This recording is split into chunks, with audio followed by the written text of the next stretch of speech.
PL. Presidente, obrigado. Eu preciso falar sobre alguns pontos que são de extrema urgência, eu acho, para o nosso país. E assustadores, presidente. Bom, como todo mundo já sabe, meu colega Girão disse recentemente, houve aqui um pouso de um avião que foi sancionado, que ficou no Brasil, acho que durante 2 dias.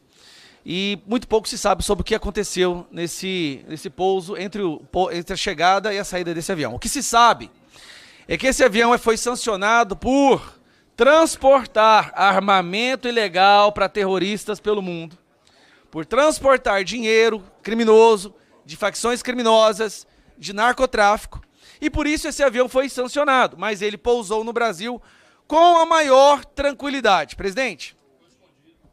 Exatamente. Mas vamos lá, presidente, nós tivemos recentemente uma notícia muito preocupante. A nossa Suprema Corte, essa instituição que hoje é considerada como a maior ameaça à democracia brasileira pela última pesquisa do Atlas Intel, Atlas Bloomberg, esta Suprema Corte brasileira fez acordos judiciais com a Suprema Corte de uma ditadura comunista, a China, e se recusa a mostrar o que foi esse acordo. Preste atenção, autoridades não eleitas do Brasil foram à China, fizeram acordos sobre sistema judicial com uma ditadura e se recusam a mostrar ao povo brasileiro o conteúdo desse acordo. E também fizeram um acordo sobre inteligência artificial. Aí eu pergunto aos meus colegas aqui da comissão, o que a Suprema Corte brasileira tem prerrogativa, autoridade alçada para fazer acordo com o país comunista sobre inteligência artificial? Porque eu me lembro, Farrour, só de uma coisa. O Flávio Dino, foi o Flávio Dino, né? Ou Gilmar Mendes, eu não me lembro quem é, porque é tanto comunista na nossa Suprema Corte, dizendo que eles têm uma grande admiração ao regime chinês. Essas mesmas pessoas que dizem defender a democracia, falam abertamente que adoram o regime chinês, vão lá fazer acordos no âmbito judicial e de inteligência artificial e se recusam a mostrar para o Brasil quais são os termos desse acordo. Quando foi que o Congresso se rebaixou a tal ponto, onde até mesmo a posição de articular com outros países foi entregue à Suprema Corte, que mais uma vez é considerada como a maior ameaça à democracia brasileira. Mais isso, nós tivemos agora, presidente, um fato curioso.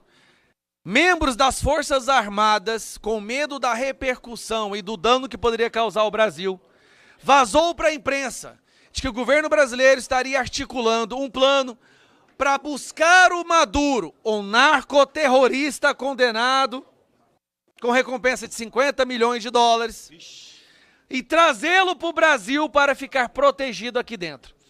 Se já foi ruim o que esse governo fez quando mandou um avião da FAB buscar uma condenada no Peru, a primeira-dama, trazer ela para cá com o nosso dinheiro, o que todos nós sabemos, para proteger uma testemunha dos crimes do Lula. Fique bem claro, não foi uma ajuda humanitária. Ele mandou um avião da FAB, da Força Aérea Brasileira, para proteger uma testemunha dos crimes dele e trouxe ela para cá, porque saberia que se ela fosse presa, ela delataria todos os crimes do Lula. Se isso já não tivesse sido como ruim o bastante, nós temos agora relatos de dentro das Forças Armadas de que o governo Lula está arquitetando um plano para salvar o Maduro e trazer o Maduro para o Brasil. Essa operação tem um nome, que é a Operação Imeri, que se refere àquela cordilheira na Amazônia, que está entre aqui o Brasil e a Venezuela. Olha a loucura que nós chegamos. Se já estava, imagine o Brasil ser visto agora, não só como um país que acolhe corruptos, mas um país que acolhe terroristas. O que não seria uma notícia nova, afinal de contas, com a última sanção Magnitsky, 15 pessoas dentro do Brasil, além do Alexandre de Moraes, também foram sancionadas, todas envolvidas com tráfico humano, narcotráfico, Hezbollah e Hamas. Agora nós teremos um narcoterrorista Maduro vindo para cá. Pois então eu peço para que o governo americano escute isso e execute esse vagabundo antes do governo trazer esse traste, demônio, para o nosso país. Não, Farrour? Solte um míssil na testa daquele terrorista amigo do Lula. vai ficar complicado, né? Menos dinheiro do narcotráfico, menos financiamento para a esquerda brasileira.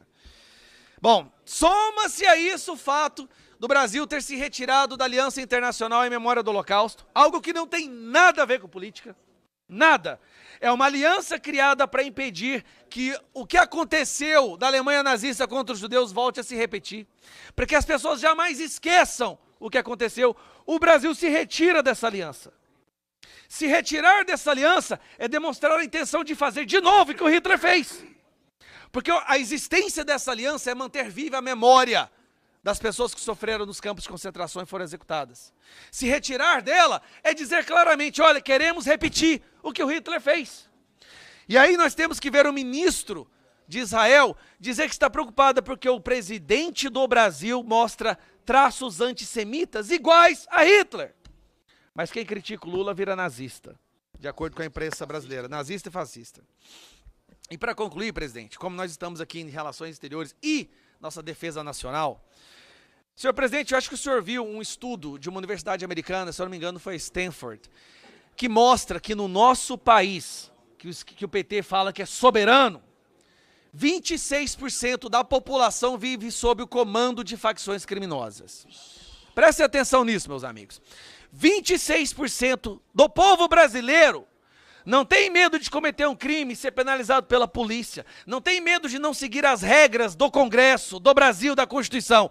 Eles vivem sob o domínio de facções criminosas. Como disse meu amigo Girão, uma delegada recebeu a ordem de uma facção criminosa de sair de onde ela mora, porque a facção criminosa não queria que ela morasse lá. Sabe o que ela vai ter que fazer, Gilberto? Ela vai ter que ir embora. Claro. Aí eu pergunto para os senhores e para as senhoras, que soberania é essa onde 50 milhões a 60 milhões de brasileiros vivem sob o comando de facção criminosa? Facção criminosa esta que nessas áreas, na época das eleições, é proibido apoiar outro candidato que não seja o Lula. Inclusive, há vídeos mostrando essas facções executando, torturando uma pessoa porque ela colou um cartaz do Bolsonaro. Ou porque ela postou no Facebook uma defesa do Bolsonaro. Aí ela é levada para um beco e chicoteada por essas facções criminosas que hoje dominam 26% do território brasileiro. Agora olha que curioso, 26% do território brasileiro é dominado por facção criminosa. Mais ou menos o que o PT e o Lula ainda têm de eleitorado. Então, por quê? Esse agora, presidente, nós estamos descobrindo isso. O PT criou um gigantesco curral eleitoral. Aquilo que antigamente era conhecido como curral eleitoral, ali em pequenas regiões, em estados, normalmente em regiões mais pobres, o PT criou o curral eleitoral do PCC e do Comando Vermelho. 50 milhões de pessoas que vivem sob o comando dessas facções não podem apresentar defesa a outro candidato que não seja do Lula. E os vídeos tem aí para quem quiser ver. Então, presidente, para concluir, se nós queremos realmente defender a nação, se essa é uma comissão da defesa nacional, os nossos inimigos não estão fora do Brasil, presidente. Estão aqui dentro, crescendo a cada dia e hoje dominando 26% do nosso território. Imagine, presidente, você acordar e trabalhar e ter que pagar pedágio para traficante. Ter que ter medo de falar alguma coisa que o traficante não queira. Ter medo de apoiar um candidato que o traficante não quer. Essa é a soberania do PT. E o medo do PT, quando o governo americano quis considerar o Comando Vermelho e o PCC como terroristas, é porque o PT ia perder o voto deles. Bom, presidente, eu acho que eu já falei demais, mas eram pontos que eu precisava recordar para mostrar o caminho, o ritmo acelerado que o Brasil está indo pro lixo nas mãos desse governo criminoso e terrorista. Obrigado, presidente.